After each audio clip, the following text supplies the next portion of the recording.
Hello everyone. आज हम लोग बात करते हैं राज्यसभा की कुछ स्पेशल पावर के बारे में। देखिए, वैसे क्या है कि जो लोकसभा है वो ज़्यादा पावरफुल है, स्पेशली मनी मैटर्स में राज्यसभा के मुकाबले। लेकिन एक दो मामलों में राज्यसभा भी ज़्यादा पावरफुल है। राज्यसभा जो है वो उच्च सदन है, उसको काउंसिल ऑफ स्टेट्स भी कहा जाता है, राइट। दो आर्टिकल्स हैं, एक है आर्टिकल 249 और एक है आर्टिकल 312। ठीक है। अब ये जो दोनों आर्टिकल्स हैं, ये दोनों आर्टिकल्स स्पेशल पावर प्रोवाइड करते हैं राज्यसभा को। पहले एक चीज़ और समझते हैं कि जो काउंसिल ऑफ स्टेट है, मतलब राज्यसभा है, वो 249 और 312 के जो संदर्भ है, इसमें इसको स्पेशल पावर दी क्यों गई है। देखिए, क्या है कि जो राज्यसभा है, इसका जो चुनाव होता है वो एक तरह से प्रोसीजर है कि हम लोग चुनते हैं members of legislative assemblies of states, और वो जो लोग होते हैं वो चुनते हैं किसको, राज्यसभा के सदस्यों को। इस तरीके से इसका चुनाव का प्रोसीजर है। That's why it is called as council of states. ये भी एक कारण है इसका। ठीक है। अब बात करते हैं आर्टिकल 249 की। आर्टिकल 249 जो है वो संदर्भित है लिस्ट्स के संबंध में, स्टेट लिस्ट के संदर्भ में।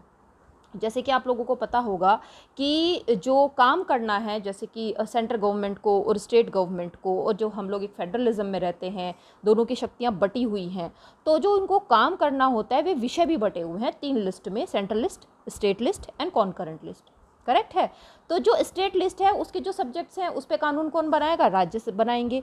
लेकिन कभी ऐसा हो कि उस पर कानून केंद्र सरकार बनाए तो कैसे हो, अंडर आर्टिकल 249 इस बात को बताया गया है। कैसे, राज्यसभा यदि 2/3 मत से विद 2/3 मेजोरिटी ये पास कर दे कि ऐसे सिचुएशन है कि यह एक ज़रूरत है, एक नेसेसिटी है, एक रिक्वायरमेंट है कि जो स्टेट लिस्ट है उसके ऊपर केंद्र सरकार को कानून बनाना चाहिए, तो वो बना सकती है।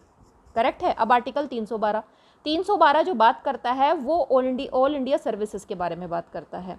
राज्यसभा को ये पावर है कि वो कोई भी अंडर आर्टिकल 312 वो एक कोई भी नई ऑल इंडिया सर्विसेज को क्रिएट कर सकती है।